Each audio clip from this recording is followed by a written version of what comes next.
Hey guys, what's going on? Pat here at DB Nationals. Here's Gary, who also finished in the top 32. What did you play today, Gary? Oh, we played YAMCHA. YAMCHA. He is the only YAMCHA, I believe, in top 32. Is that correct, Gary? I believe that's correct. Yeah, he is killing it with this leader. This leader's really good. Why don't you explain the leader to us, Gary? All right, so the YAMCHA pretty much is your standard burst draw 2 out of set 5, and realistically you're going to want the 2 burst autos so that way you set up your sparking, and he's really good for that because once your sparking is live, you have your super combos, you have your crit effect on the back, which I'll go into here, also restand 2 energy, which is really nice for red aggro. Yep. So once he awakens after you get your 2 autos for the spark the 4 in, he gets his sparking 5 to get a draw 1 and then gets crit on his attack. Incredibly useful with the red aggro to be able to set up for your in-game pushes.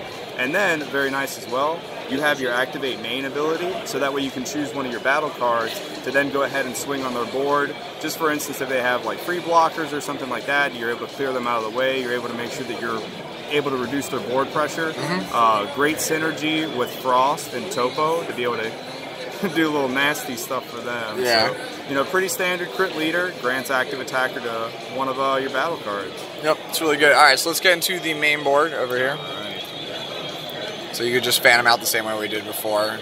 So, for first, I run 4 of the Intensifying Power Trunks. He's your standard 1 drop in DBS. You go ahead and swing. He allows you to awaken, grants the crit, better synergy with the YAMCHA. He's also an Earthling, 5k, real standard to be able to awaken. Also sets up for the chain attack play later on. Yep. Obviously one of the best 1-drops. We have the better 1-drop. We Baba. have your Baba. And Very Baba. good card, slept on incredibly.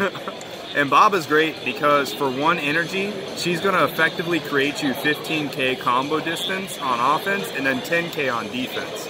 Because what you're going to be able to do is, for like your setups between the attack, your actives for battle cards, she comes into play.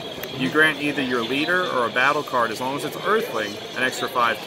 Yep. And then when you combo from the battle area, you get to draw an additional card, and then you get the minus by 5k. Yep. So just incredibly useful card. Strictly better starter deck pan. Starter deck pan from set 3. Just real good in the deck, real good in the build. Highly flexible card. It's not just something that is strictly for offense.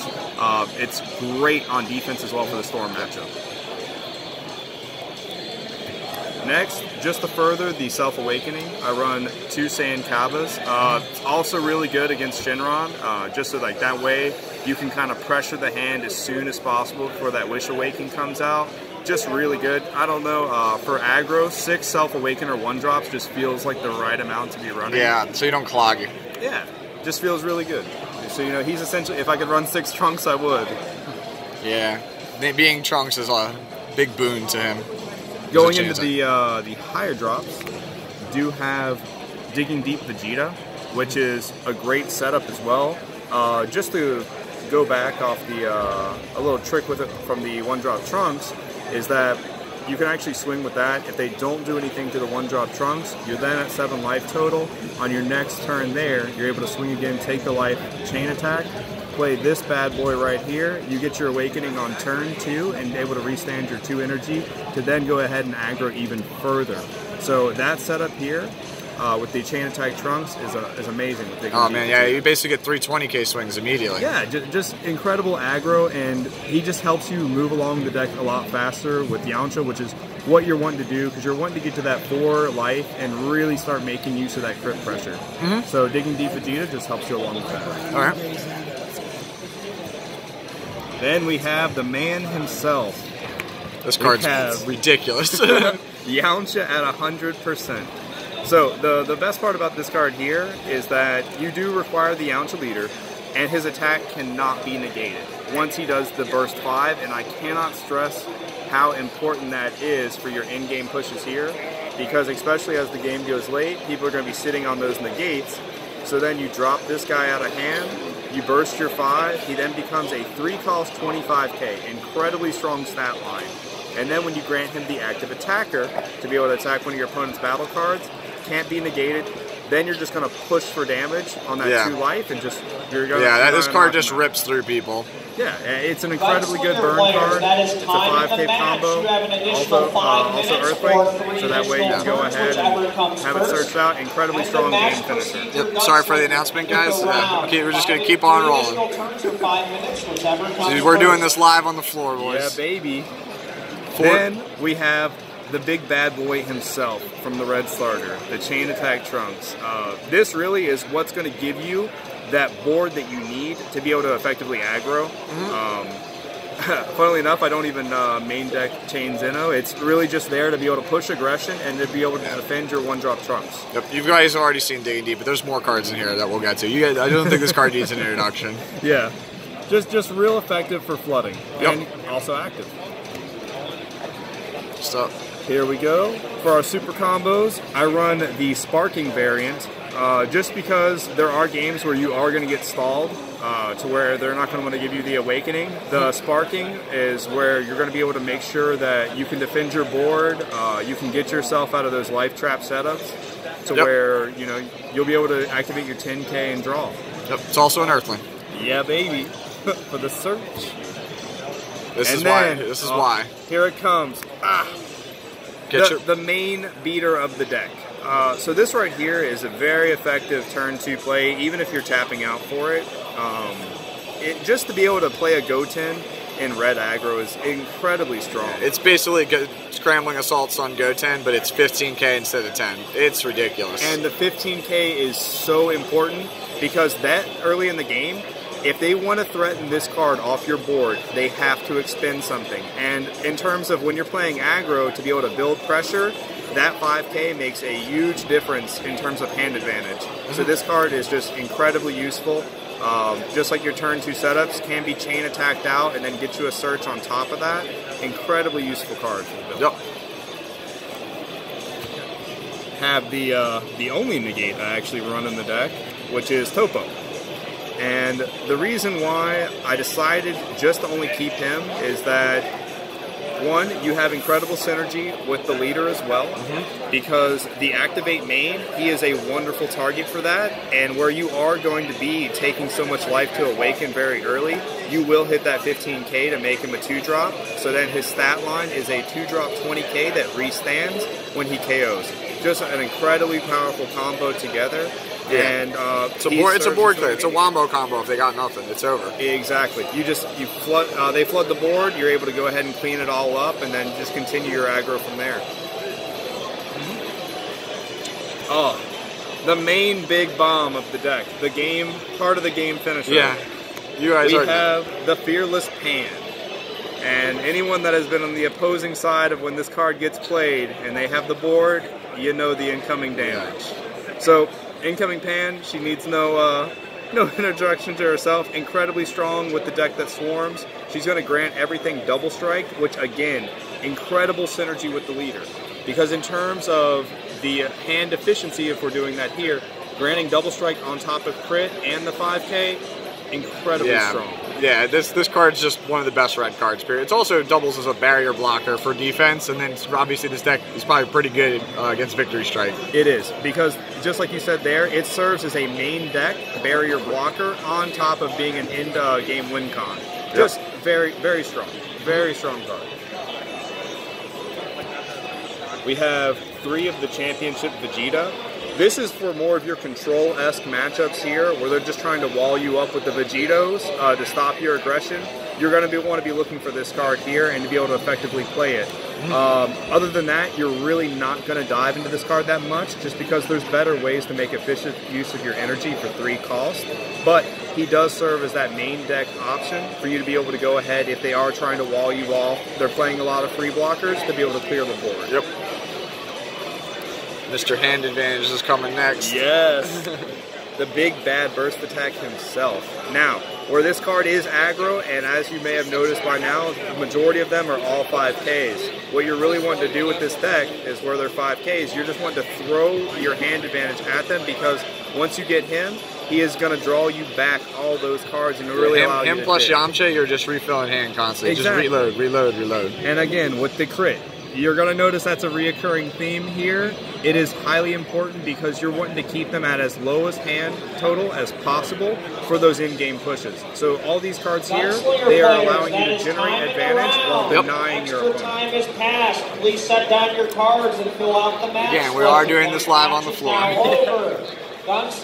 We have the Miraculous Comeback Ultimate Gohan. Just how we just said with the burst attacks on Gohan here, you're going to be comboing out a lot of your hand.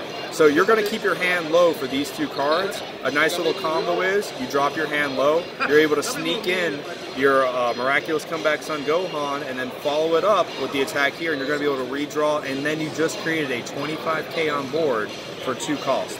And then he is also an additional burn target as well, because when he KOs, they are going to eat the 2 life there. Just an incredibly strong tempo play, and you know, you're going to be able to pull it off pretty often as well. So, highly recommend. I've always liked that card. The card's great.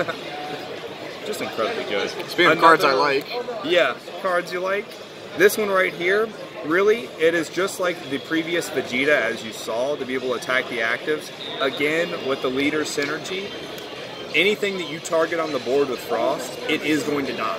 And it can be chain attacked out, so perfect. I mean, the 15k is there. It's really the card that you keep if they ever have anything like, if they're trying to Bergambo lock you as well, you rush this out onto the field, make sure the lock can't be completed, make sure that your opponent can't wall you off, because it is highly important for the aggro build to be able to have things like this where you can make sure that, you know, you're keeping their board clear. It's gone. This card's just great in general. Yeah, very good card. Have the last one here. This was a fun little tech choice here, just because it continues on the pan synergy of where you are going to be going wide with your board on the ending turn. Also 15k, so it can be chain attacked out if you do not draw into the pan. An important thing to know as well about this card is that when it comes in, you can swing, and because it bounces back to your hand at the end of the turn, that's going to be another 5k that's live to you, like how we discussed about your hand advantage. So this card is literally a free swing once you have a board, and it's just giving you so much advantage that you're really going to want to push with. And the last and only extra card in the deck, the Planet M2. And this really right here is going to be for your Crisis Crusher removal on top of Baba. If you know that they are main decking Crisis Crusher, you're going to want to keep this in your opening hand or even hard mulligan for it. Even if they aren't running that card or your removal. It's good versus Black Mass Saiyan also. It's incredible because you're not only removing, but you're generating an infinite 5k combo piece every single turn. And I cannot stress with the... with crit, they're spending a lot of cards. And you guys already saw there's a lot of draw in this deck.